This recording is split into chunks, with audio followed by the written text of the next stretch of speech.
দুনিয়াতে আমরা সফলতা অর্জন করার জন্য, কাঙ্ক্ষিত স্থানে পৌঁছানোর জন্য আপনি ব্যবসা করেন, ব্যবসায় দিন দিন ভালো হওয়ার জন্য, ব্যবসার পজিশনকে বাড়ানোর জন্য। আপনি মাঠে কৃষি কাজ করেন, আপনার ফসল দিন দিন উন্নত করার জন্য।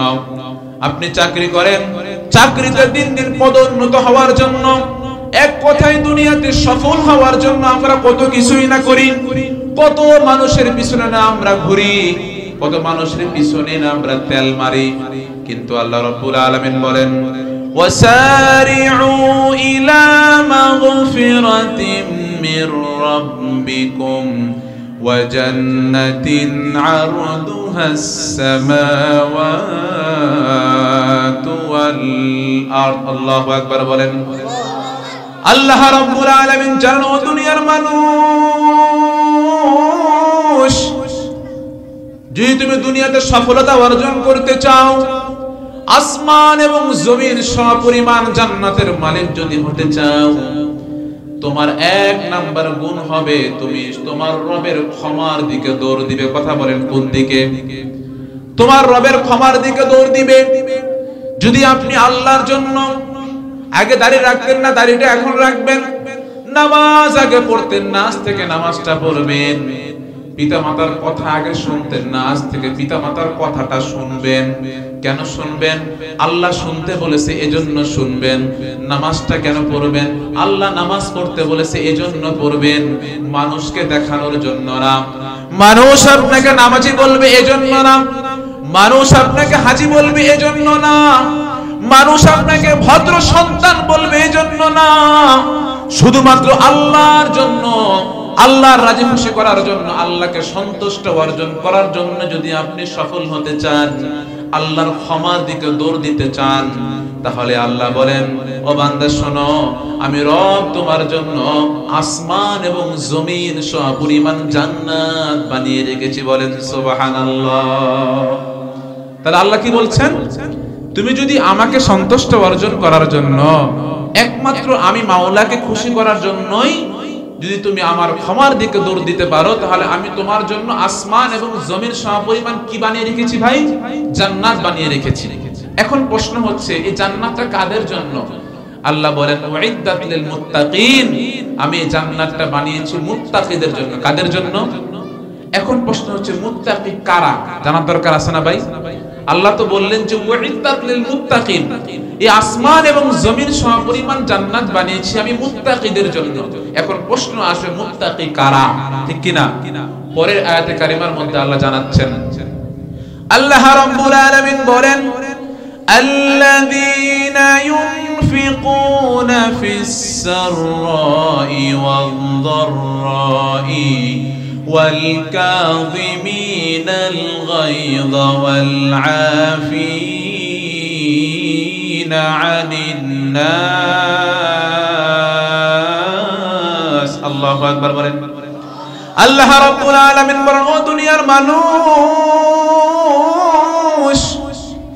তুমি যদি আসমান এবং জমির সমপরিমাণ জান্নাতের মালিক হতে চাও, আমার প্রিয় বান্দা হতে চাও, মুত্তাকি হতে চাও, তাহলে তোমার এক নাম্বার গুণ হবে ইউনফিকুনা ফিস সাররাই ওয়াদ দাররা। বান্দা, তোমাকে গোপনে এবং প্রকাশ্যে দান করা লাগবে। কথা বলেন, কি করা লাগবে? এক নাম্বার গুণ, গোপনে প্রকাশ্যে দান করা লাগবে।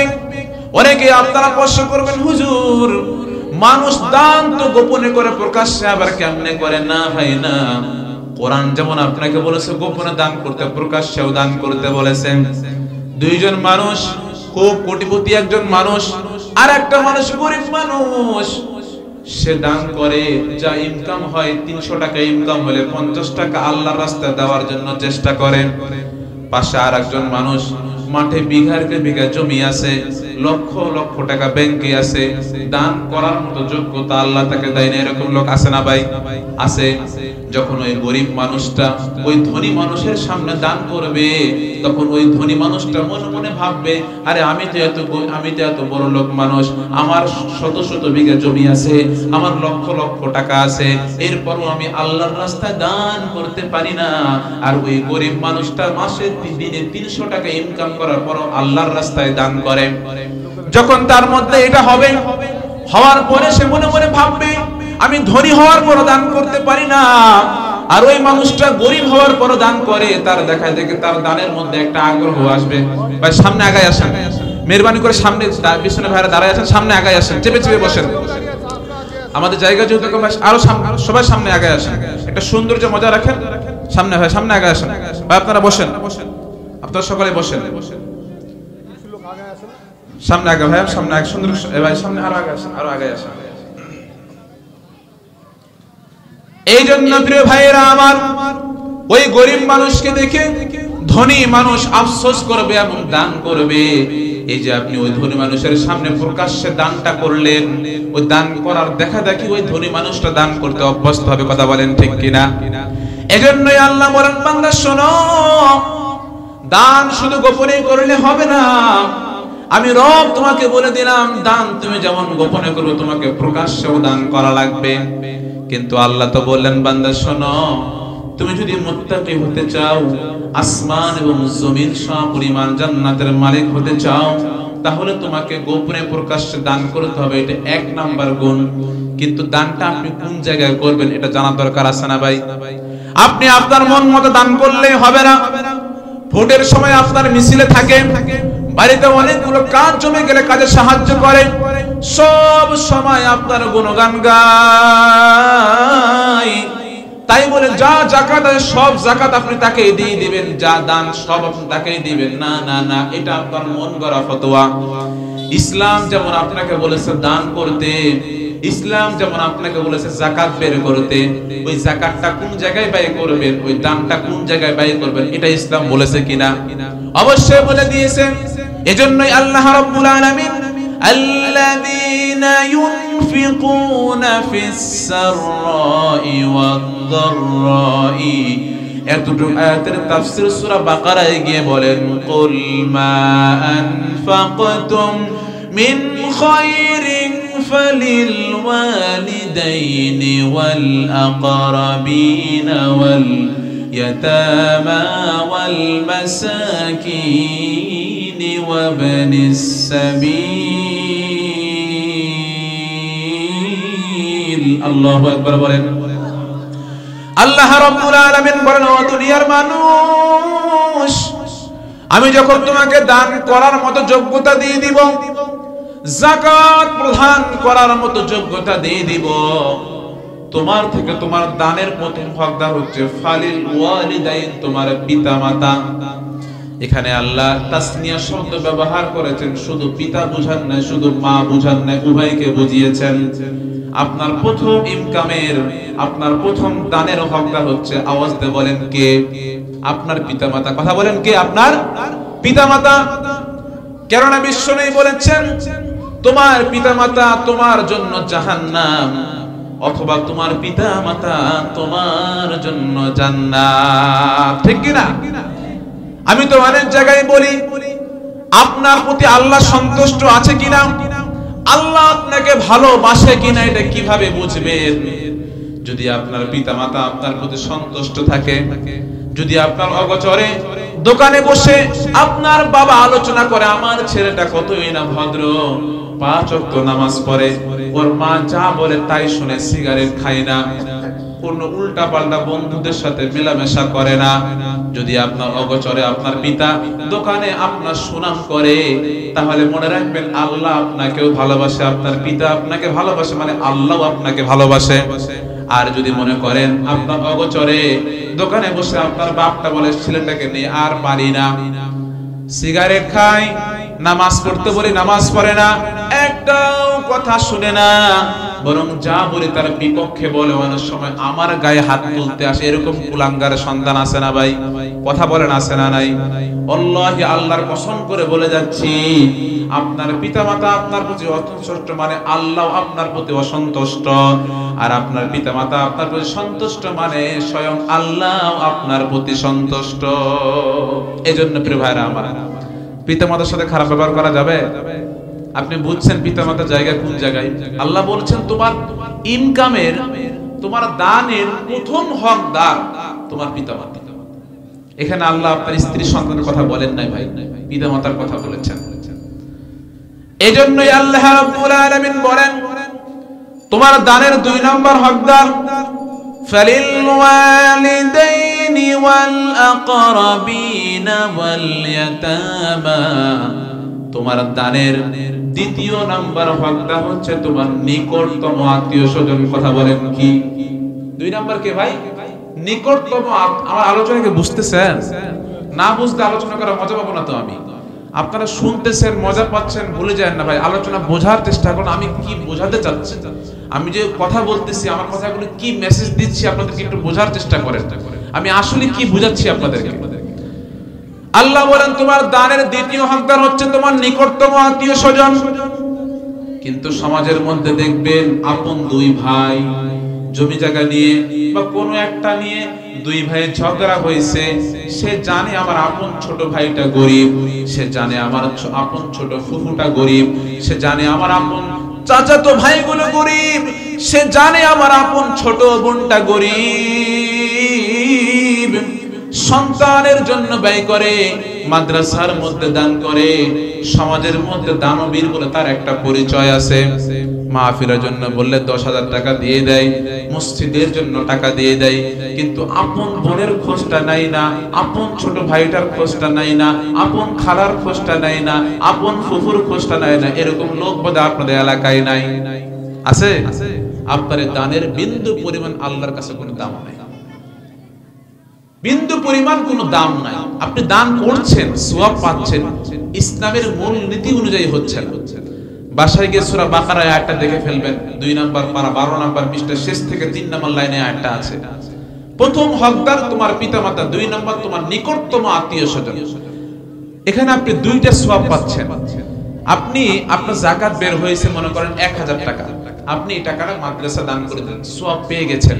কিন্তু ওই টাকাটা যদি আপনি আপনার নিকটতম আত্মীয় স্বজন, আপনি ভাবলেন দেখি তো আমার আত্মীয়দের মধ্যে কে গরিব আছে, ভাবলেন কি রে আমার তো চাচাতো বোনটার বিয়ে হয়েছে, ভ্যান চালা খায়, গরিব মানুষ, টাকাটা ওনাকে দিই। ভাবলেন কি রে আমার তো অমুক খালাটা গরিব মানুষ, কোন রকম চলে, আমি তো মোটামুটি চলি, আমার যাকাতটা উনাকে দিই। এরকম করা যায় না ভাই? এটা করলে কি হবে জানেন? একে তো আপনি দান করার সওয়াব পেলেন, দ্বিতীয়ত এই যে আত্মীয়তা বন্ধন যে বজায় রাখলেন, ডাবল সওয়াব পেলেন। সুবহানাল্লাহ কইতেন না? ডাবল সওয়াব। তা আপনি সওয়াবটা কেন হাতছাড়া করবেন? দান তো আপনি করছেন, যাকাত তো আপনি প্রদান করছেন, দান করে সওয়াব পাচ্ছেন, কিন্তু ওই দানটা যদি আপনি একটু মাথায় ক্যালকুলেশন করে যদি আপনি নিকটতম আত্মীয় দেখবেন কে গরিব আছে, এখানে দানটা করেন, দান করার সওয়াব পেয়ে গেলেন, নিকটতম আত্মীয় এটা যে বজায় রাখলেন, আত্মীয়তা বন্ধনটা বজায় রাখলেন, এই ডাবল সওয়াব পেয়ে গেলেন। আমরা নিকটতম আত্মীয়দের খোঁজ নিব তো ভাই ইনশাআল্লাহ। আপন ভাই দেখবেন, আপন 2 ভাই স্পষ্ট জানে যে আমার ছোট ভাইটা গরিব, কোন রকম মানুষের জমি জায়গায় কাজ করে খায়, ও বড় ভাই ও অনেক বড় গরিব, অনেক বড় মানুষ, বইয়ের কথাই বা সন্তানদের কথায় আপন ভাইয়ের খোঁজটা নাই না। এরকম লোক আছে না ভাই? আল্লাহু আকবার। যদি এখানে কেউ থেকে থাকেন, আজ থেকে তওবা করেন ভাই, আত্মীয়তার বন্ধন বজায় রাখেন। ওই যে মানুষ বলে না যে আপনারা 5 ভাই একত্রিত আছেন, একত্র বন্ধন আছেন, একবার পুরো এলাকা ভয় পায় না? হ্যাঁ, 5 ভাই, ওরা একজনকে কিছু বললে সবাই আগায় আসবে, এরকম হয় না? আর যদি এরকম হয় 5 ভাই কেউ কারো নাম শুনতেই পারেন না, নাম শুনলে আরো বেশি জ্বলেন, তাহলে কি এলাকার কেউ দাম দিবে আপনাদেরকে ভাই? একতাবদ্ধর একটা দাম আছে না? অবশ্যই আছে। এই জন্য প্রিয় ভাইয়েরা আমার, আপনার কাছ থেকে দ্বিতীয় দানের হকদার হচ্ছে আপনার নিকটতম আত্মীয়। 3 নাম্বার ওয়াল ইয়াতামা, সমাজের মধ্যে যারা এতিম, যাদের বাবা নাই মা নাই, দুনিয়াতে দেখাশোনা করার মতো কেউ নাই, সমাজের মধ্যে যারা অবহেলিত, যারা এতিম, এরা হচ্ছে আপনার দানের 3 নাম্বার হকদার।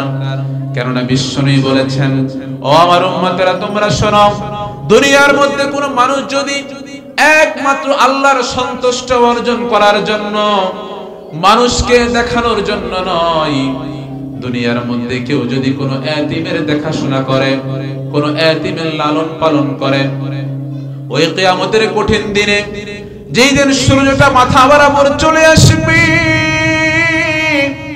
মাথার মগজগুলো গলে গলে নাকের ছিদ্র, কানের ছিদ্র দিয়ে বেয়ে বেয়ে পড়বে।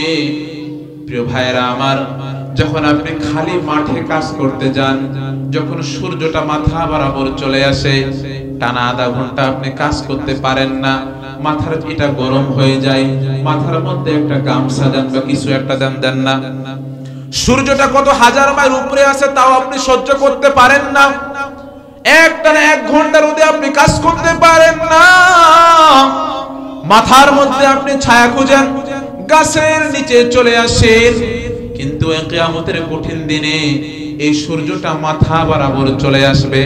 কোন কোন হাদিসে পাওয়া যায় 1 হাত বরাবর আসবে, আবার কোন কোন হাদিসে পাওয়া যায় 1 কিলোমিটার সামনে আসবে, আমরা দোনো হাদিসে মেনে নিচ্ছি কাছাকাছি চলে আসবে। এবং এই সূর্য আসার কারণে যারা কিনা মুনাফিক হবে, আল্লাহর অবাধ্য বান্দা হবে, নাফরমানি বান্দা হবে, তারা ঘামে হাবুডুবু খাবে, সাঁতার কাটবে, মাথার মগজগুলো গলে গলে নাকের ছিদ্র কানের ছিদ্র দিয়ে বেয়ে বেয়ে পড়বে। কিন্তু বিশ্বনবী বলছেন, ও দুনিয়ার মানুষ শোনো, ভয় নাই, ভয় নাই, ওই কঠিন দিনেও যদি আমি বিশ্বনবীর হাতটা ধরে জান্নাতে প্রবেশ করতে চাও, তাহলে একটা কাজ করো, আর সেটা হচ্ছে দুনিয়ার মধ্যে কোন এতিমের দেখাশোনা করো। বুঝতে পারছেন? যদি আপনি আল্লাহর সন্তুষ্ট অর্জন করার জন্য, মানুষ আপনাকে বলবে অমুক মানুষটা অমুক এতিমখানায় 5টা এতিমের দায়িত্ব নিছে, দাপট, এজন্য না। মানুষ আপনাকে বলবে অমুক এতিমখানায় অমুক জায়গায় এই মানুষ 5টা এতিমকে জুব্বা বানায় দিছে, এজন্য না, আল্লাহর জন্যই। যা আমি এতিমের লালন পালন করি, এজন্যই এর ফসল, এর ফলটা আমি আল্লাহর কাছ থেকেই নিব, এই উদ্দেশ্য যদি আপনার থাকে, বিশ্বনবী বলছেন ওই কিয়ামতের কঠিন দিনেও তুমি আমার হাত ধরে জান্নাতে প্রবেশ করে বলেন সুবহানাল্লাহ। চতুর্থ নাম্বার হকদার হচ্ছে ওয়াল ইয়াতামা ওয়াল মাসাকিন ওয়াবিনিস সাবিল। সমাজের মধ্যে যারা মিসকিন, তাদেরকে আমরা ফকির বলি। ভাইরা আমার, আপনি কি জানেন, যখন কোনো একটা মিসকিন, বাংলায় বলে ফকির, যখন আমাদের কাছে আসে, আর যখন সে বলে যে ভাই আল্লাহর রাস্তে আমাকে আপনি কিছু দেন, যখন সে আল্লাহর রাস্তে এই শব্দটা ব্যবহার করে, আপনি কি জানেন তখন আপনার জন্য দেওয়া অপরিহার্য হয়ে যায়? অনেকে এটা আমরা জানি না। যদি সে আপনার কাছে সাধারণ ভিক্ষা চাই, আলাদা হিসাব, আপনি দিলেন কি দিলেন না অ্যাভয়েড করে চললেন। কিন্তু কোন ফকির যদি আপনাকে বলে ফেলে ভাই আল্লাহর রাস্তে আমাকে কিছু দেন, আমার মেয়েটা অসুস্থ, মেয়েটার বিয়ে দিতে পারছি না, বা পারিবারিক সমস্যা, আল্লাহর রাস্তে আমাকে কিছু সাহায্য করেন, তখন আপনার জন্য দেওয়াটা 2 টাকা বলেও দেওয়াটা অপরিহার্য হয়ে যায়। এই কথা বুঝতে পারছেন?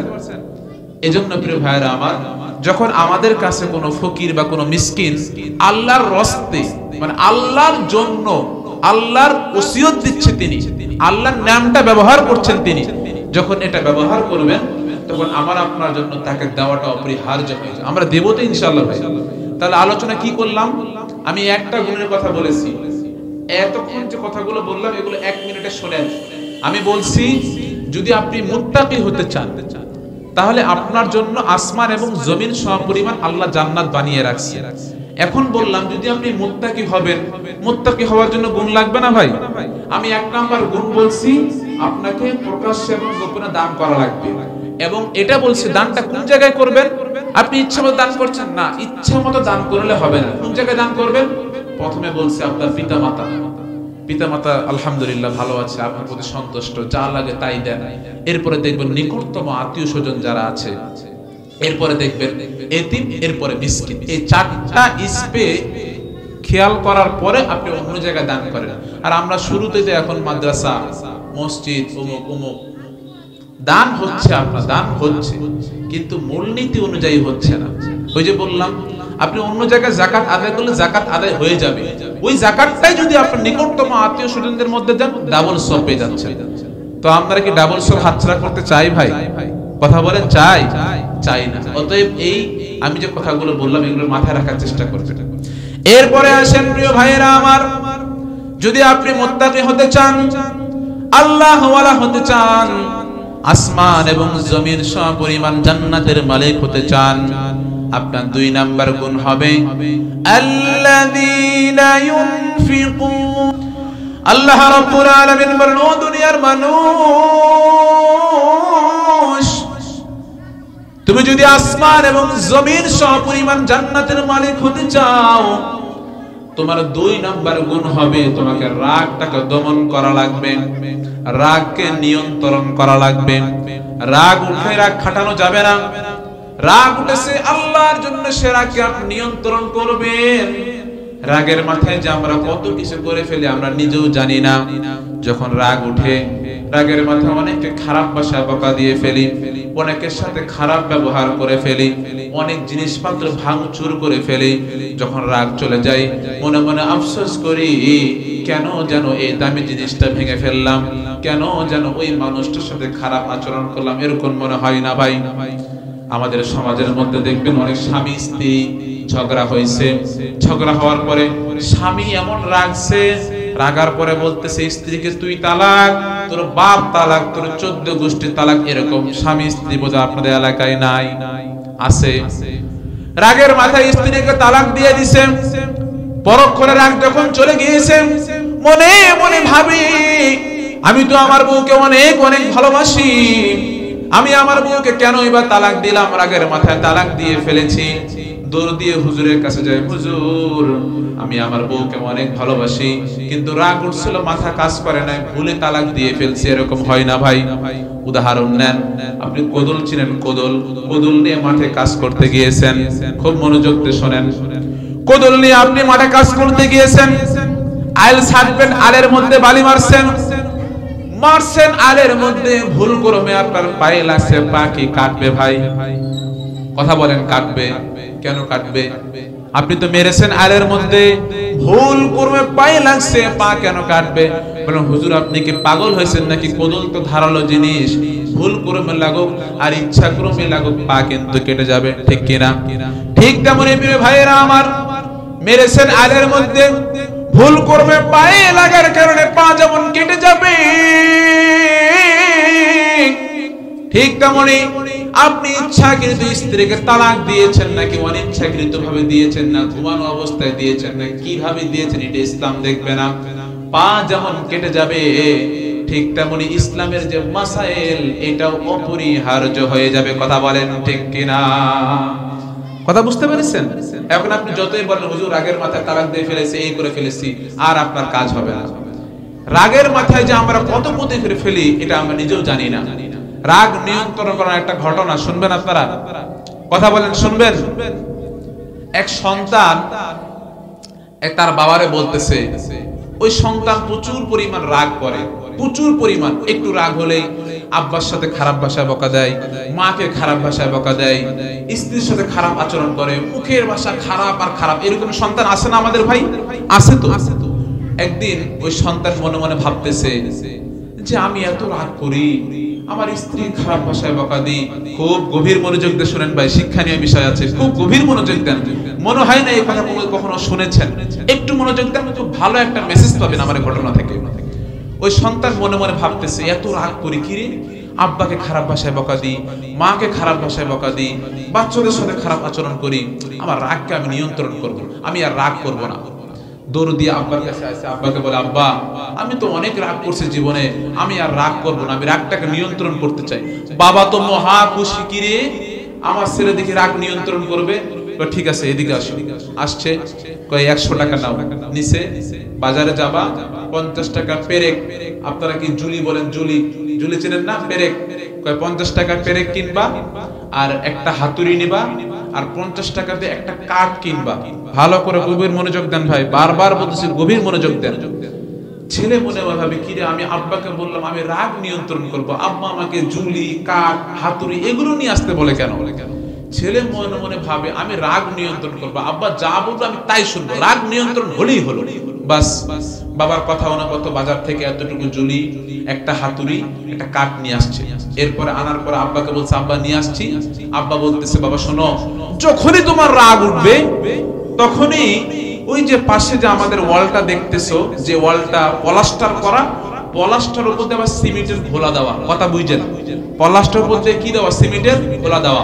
যখন তোমার রাগ উঠবে ওই ওয়ালে গিয়ে একটা পেরেক মারবা।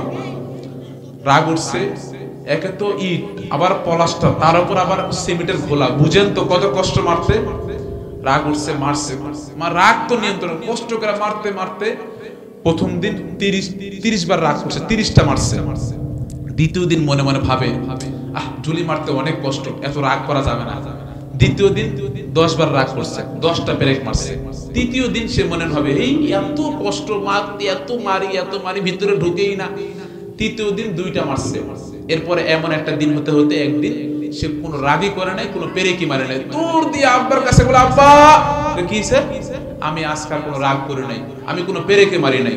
বাবা তো মহা খুশি যে আমার ছেলে আর রাগ করে না। এরপর বাবা আবার বলতেছে, বাবা এরপরের থেকে যদি তোমার রাগ উঠে, আমি জানি উঠবে না, যদি উঠে তাহলে ওই যে ওয়ালের মধ্যে পেরেক গুলো মারছো একটা একটা করে উঠাবা। বুঝতেছেন? কষ্ট করে মারছে, উঠানো বুঝেন আপনি? যারা কাজ করে তারা জানেন। ঠিক আছে আব্বা। পরের দিন আবার রাগ হয়েছে। রাগ করতে গিয়ে আব্বা বলছে পেরেক উঠান লাগবো। একবার রাগ হয়, একটা পেরেক উঠায়, হাই রে কষ্ট, উঠতে চাই না এরকম করতে করতে একটা সময় তার আর রাগ হয় না, পুরো পেরেক উঠাই ফেলছে। এবার বাবার এই যে এখন শিক্ষা নিয়ে, এবার ছেলে বাবার কাছে এসে বলতেছে, আব্বা আমি আজকে কোনো আর রাগ করি নাই, সব পেরেক উঠাই ফেলছি। বাবা চোখের পানি ফেলে বলতেছে, আব্বা শোনো, তোমার রাগ উঠলো, মাঝখানে রাগ উঠার কারণে ওয়ালের মধ্যে পেরেক মারলা, আবার রাগ চলে গেল, আবার রাগ আসলো, পেরেক গুলো উঠাই ফেললা, মাঝখানে সব কুল্লু খালাস, রাগ চলে গেছে, তুমি এখন সুস্থ ভালো আছো। একটু ওয়ালটার দিকে তাকাও তো আব্বা, ওয়ালটা আগের মতো আছে নাকি খেকরা বেকরা হয়ে গেছে? তাকাইছে, কিরে ওয়াল তো কি সুন্দর ওয়াল, আমি তো খেকরা বেকরা করে ফেলছি, ঠিক কিনা? মাঝখানে রাগ হলো, রাগও চলে গেল, ওয়ালটা কি থেকে গেল ভাই? ওয়ালটার চেহারা কি আগের মতো আছে? এই যে আমি আপনি যখন রাগ করি, রাগ কিন্তু সারাক্ষণ থাকে না ভাই, রাগ কিন্তু চলে যায়। এই কথা বলে রাগ কি থাকে? রাগ কিন্তু কিছুক্ষণ পরে, 1 ঘন্টা 2 ঘন্টা, 1 দিন 2 দিন, 1 মাস 1 বছর, রাগ কিন্তু চলে যায়। রাগের মাথায় যে ক্ষতিটা করে ফেললাম, এই ওয়ালের মতো সুন্দর একটা ওয়ালকে যে আপনি খেকড়া বেকড়া করে ফেললেন, রাগ চলে গেল, কিন্তু ওয়াল কিন্তু আগের মতো থাকলো না, খারাপ হয়ে গেল। ঠিক তেমনই ভাই, আমি আপনি যখন রাগ করি, রাগের মাথায় এমন আমরা ক্ষতি করে ফেলি, রাগ চলে যায়, তখন আমরা আফসোস করি। এজন্য রাগকে নিয়ন্ত্রণ করবেন। চমৎকার একটা হাদিস শুনে আপনাদেরকে। বিশ্বনবী বলেছেন, দুনিয়ার মধ্যে কোনো মানুষ যদি রাগ উঠে, আমার রাগ উঠলো কোনো একটা কারণে, এবং রাগ খাটানোর জায়গা আছে। মনে করেন আমি কোনো একটা অফিসের বস, আমার আন্ডারে 10 জন মানুষ কাজ করে, আমার একটা কর্মচারী আমার একটা ভুল করে ফেলছে, আমি চাইলে তাকে একটা থাপ্পড় দিতে পারি, চাইলে তার একদিনে বেতন কর্তন করতে পারি, পারি না? পারি। এরপরও যদি আপনি আল্লাহর দিকে তাকায়া ওই মানুষটাকে মাফ করে দেন, তার প্রতি অত্যাচার না করেন, তাহলে বিশ্বনবী বলেছেন কিয়ামতের কঠিন দিনে ওই রাগ নিয়ন্ত্রণকারী বান্দাকে আল্লাহ তাআলা এমন একটা পুরস্কার দিবেন, ওই পুরস্কার পেয়ে বান্দা মহা খুশি হয়ে যায়। বলেন সুবহানাল্লাহ। এই জন্য প্রিয় ভাইয়েরা আমার, যে কথা বলছিলাম, যদি আপনি আল্লাহ ওয়ালা হতে চান, আসমান এবং জমিন সপরিমাণ জান্নাতের মালিক হতে চান, তাহলে 1 নাম্বার গুণ বললাম প্রকাশ্যে এবং গোপনে দান করা লাগবে। 2 নম্বরে বললাম রাগকে নিয়ন্ত্রণ করা লাগবে। সর্বশেষ 3 নাম্বার, ওয়াল ইয়াতামা ওয়াল মাসাকিনি ওয়াবনিস সাবিল। আল্লাহু আকবার বলেন। আল্লাহ রাব্বুল আলামিন বলেন, ও দুনিয়ার মানুষ, তুমি যদি জান্নাতের মালিক হতে চাও, আমার পছন্দনীয় বান্দা হতে চাও, তোমার 3 নাম্বার গুণ হবে মানুষকে ক্ষমা করার মতো যোগ্যতা অর্জন করা লাগবে। কিন্তু দুঃখের সাথে বলতে হয়, যদি আমাদের কেউ 10% ক্ষতি করে, আমরা কেমনে তার ডাবল ক্ষতি করা যায় এই চিন্তা থাকি। কথা বলেন ঠিক কিনা? এই মন মানসিকতা চেঞ্জ করা লাগবে। ভাইয়েরা আমার, আমি সব জায়গায় উদাহরণটা দিয়ে থাকি, পুরা বাংলাদেশে আমি কথা বলি, সব জায়গায় উদাহরণ দিই, শিক্ষণীয় এজন্যই দিয়ে থাকি। এখানে অনেকে আছেন 60, 70, 80, 90 বছর পর্যন্ত আমার দাদারা আছেন, বাবারা আছেন, পুরা জিন্দেগিটা বাদ দিয়ে দিলাম, শুধুমাত্র আজকে সকাল থেকে নেই এখন অবধি আল্লাহ যদি বলে, বান্দা তোরা সবাই আজকে জন্মগ্রহণ করছো, শুধুমাত্র আজকের দিনের হিসাবটা আমার কাছে দাও, তাহলে কি আমরা কেউ আল্লাহর কাছে দাঁড়াতে পারবো? কেউ আমরা পারবো না। এখানে অনেকে আছেন ফজরের নামাজ পড়েন নাই, এখানে অনেকে আছেন জোহর পড়েন না, আসর পড়েন নাই, আবার যারা পড়েছেন পড়ার মতো পড়েন নাই। এক কথায় পুরা জিন্দেগিটাও যদি আপনি বাদ দিয়ে দেন, শুধুমাত্র আজকের দিনের হিসাব যদি আল্লাহর কাছে আপনাকে দিতে হয়, আপনি পারবেন না। আল্লাহর সামনে দাঁড়ানোর ক্ষমতা আমার নাই। কিন্তু আপনি তাহলে বলেন, ওই আল্লাহর কাছে আপনি বরাবর মাপ চেয়ে যাচ্ছেন। আপনার পাশের একটা ভাই জেনে করুক বা না জেনে করুক, আপনি একটা ভুল করে ফেলছে, আপনি তাকে মাফ করতে পারেন না, আপনি তার উল্টা ক্ষতি করেন, তাহলে কোন মুখে আপনি আল্লাহর কাছে ক্ষমা চান?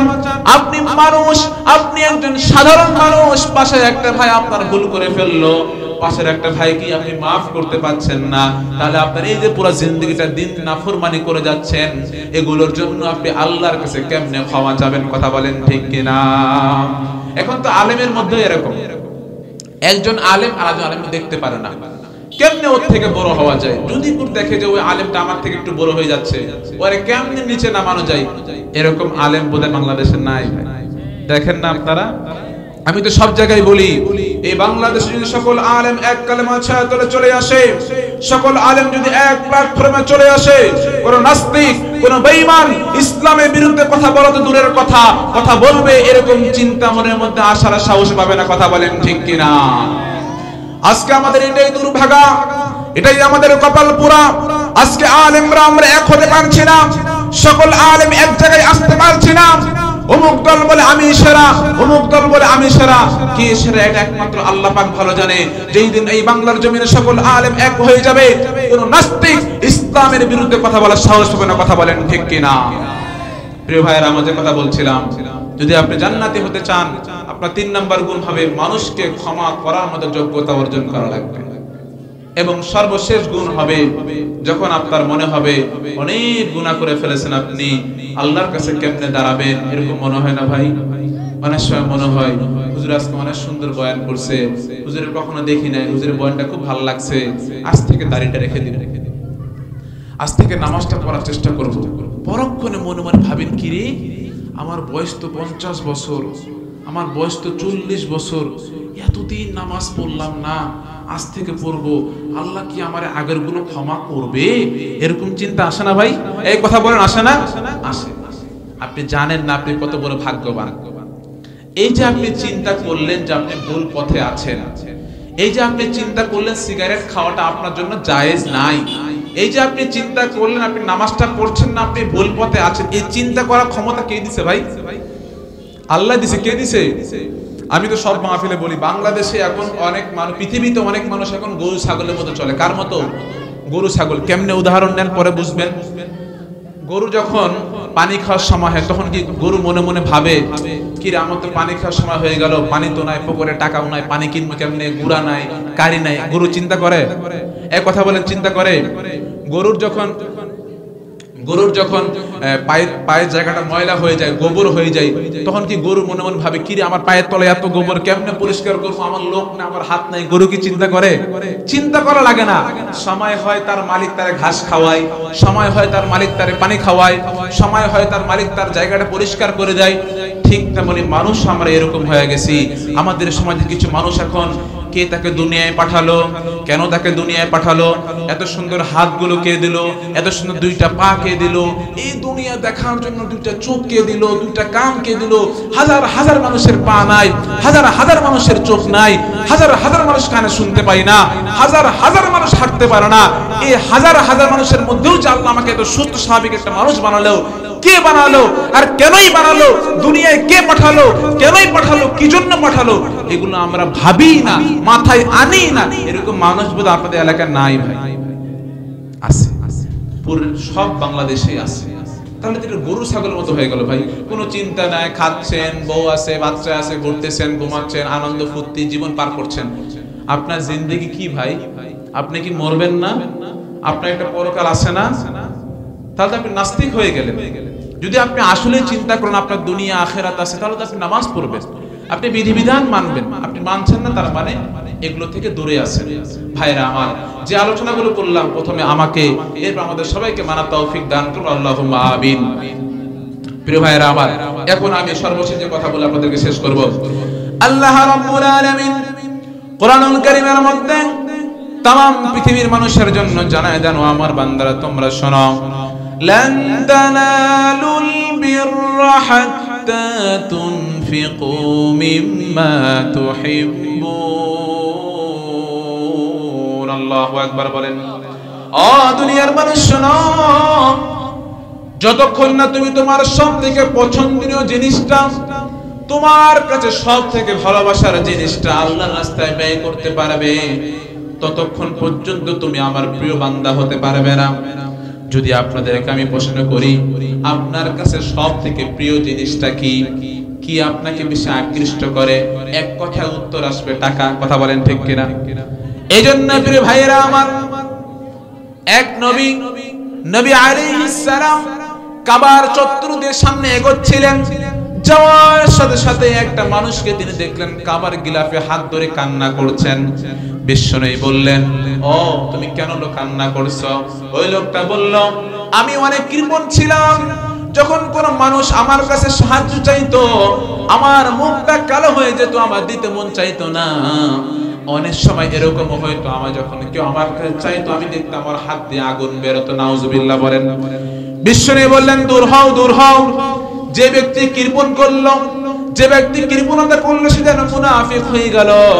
আর যে মুনাফিক হয়ে গেল সে যেন জাহান্নামী হয়ে গেল। আর যে উদার হয়ে গেল, আল্লাহর জন্য ব্যয় করলো, মসজিদের জন্য ব্যয় করলো, মাদ্রাসার জন্য ব্যয় করলো, কোরআনের জন্য ব্যয় করলো, আল্লাহর সন্তুষ্ট অর্জন করার জন্য ব্যয় করলো, ওই বান্দাটা মুমিন হয়ে গেল। আর মুমিনের জায়গা হচ্ছে জান্নাত। আমি বেশি কিছু বলবো না ভাই। আপনাদের এই এলাকা, আপনাদের এই মসজিদের উন্নয়ন প্রকল্পে মাহফিলটা দেওয়া হয়েছে, যা 2 টাকা আসবে মসজিদের কাজে লাগানো হবে। ভাই আপনারা কি চান না যে আপনাদের এলাকার মসজিদটা একটু উন্নত করা হোক? ভাই চান? কথা বলেন, চান? এই এলাকায় কি আমি মুসাফির মানুষ, আমি শুধু ঢাকা থেকে আজকে এখানে আসছি। এই মাহফিল কেন্দ্র করে আমার ঢাকা থেকে আজকে আসা। গতকালকে আমার প্রোগ্রাম ছিল মানিকিয়া, আপনার ওই চট্টগ্রাম সাতকানিয়া, সেখান থেকে সরাসরি আপনাদের এখানে আমি আসছি। আমি মুসাফির মানুষ, আপনাদের জন্য আমি দোয়া করে দেব। আপনাদেরই মসজিদে আপনারা নামাজ পড়বেন ভাই, আপনাদেরই এলাকা। আমি বেশি কিছু বলবো না। আমি কিছু মানুষকে দেখতে চাই যারা আমাকে মহব্বত করে, আমার হাতটাকে মহব্বত করে, আমার জন্য না, ব্যক্তির জন্য না, আল্লাহর ঘরের জন্য। আল্লাহ পাক বলেছেন, এক ভাই 500 টাকা করলো দান। ভাই নাম জানি কি? আজকের মাহফিলের সম্মানিত সহসভাপতি, 500 টাকা করলো। আল্লাহ তুমি দান কবুল করো, বলেন আল্লাহুম্মা আমিন। ভাইরা আমার, আমি কিছু মানুষকে দেখতে চাই যারা 500 1000 টাকা করে আমার হাতে দিবেন কোরআনের জন্য। আজকের মাহফিলের বিশেষ অতিথি খায়রুল ইসলাম স্মরণকার 1000 টাকা করলো দান। পিতামাতার জন্য দোয়াতে আল্লাহ তুমি দান কবুল করে নাও। দানের খবর মদিনায় পৌঁছে দাও। দানের ওসিলায় সন্তানদেরকে মানুষের মতো মানুষ করার তৌফিক দান করে দাও। ও আমার ভাইরা, কোরআনের জন্য দিবেন। আল্লাহর নবী বলেছেন, মান বানা লিল্লাহি মাসজিদান বানাল্লাহু লাহু বাইতান ফিল জান্নাহ। দুনিয়ার মধ্যে কোনো মানুষ যদি মসজিদ বানায় অথবা মসজিদের সহযোগিতা করে, আমি নবী বললাম, বানাল্লাহু লাহু বাইতান। আব্দুল ওয়াহাব আলী ভাই 2 বস্তা সিমেন্ট করলো দান। আল্লাহ তুমি দান কবুল করে নাও। প্রিয় ভাইয়েরা আমার, যারা আমাকে আওয়াজ শুনছেন, পর্দার আড়াল থেকে আমার কলিজার টুকরা মা বোনেরা শুনছেন, ও আমার মা বোনেরা, আপনারাও কোরআনের জন্য শরীক হয়ে যান। ভাই দাঁড়ান, 500 টাকা 1000 টাকা করবেন দান। মাদ্রাসার জন্য দিবেন, মসজিদের জন্য দিবেন। এলাকার মসজিদ অন্য মাহফিলে দেওয়ার দরকার নাই। আপনার এলাকার মসজিদ আপনাকে উন্নয়ন করা লাগবে। প্রিয় ভাইরা আমার, দাঁড়ান, কোরআনের জন্য দিবেন। ভাই দাঁড়ান না, এত ভাই বসে আছেন, দাঁড়ান। অন্যতম আজকের মাহফিলে পৃষ্ঠপোষক 1000 টাকা করলো দান। ভাই আল্লাহ দানের কবুল করে নাও, দানের মধ্যে বারাকা দান করে দাও। ভাইকে সুস্থতার সাথে নেখা দান করে দাও। আল্লাহ ভাইকে সামাজিক কাজগুলো আরো ভালো করে করার মতো তৌফিক তুমি দিয়ে দাও। প্রিয় ভাইয়েরা আমার, আমি মুসাফির মানুষ, আপনার জন্য দোয়া করে দেব। এখানে অনেকের বাবা নাই, মা নাই, দাদা নাই, দাদি নাই। আপনার মাটা কবর থেকে কেমন জানি আশা করতেছে, আমার সন্তানটা অমুক মাহফিলে 500 টাকা আমার নামে দান করবে, সওয়াবটা দ্রুত আমার কবরে চলে যাবে। আপনি কি চান না এই 500 টাকার জন্য আপনার মাটা আল্লাহর কাছে একটু সম্মানিত হোক? চান না ভাই? চান না? দাঁড়ান, 500 টাকা 1000 টাকা মাদ্রাসার জন্য দান করবেন, মসজিদের জন্য দান করবেন। আর এক ভাই কিছু টাকা করলো দান, আল্লাহ তুমি দান কবুল করে নাও, দানের খবর মদিনায় পৌঁছে দাও। আর এক ভাই কিছু টাকা করলো দান, আর এক আমার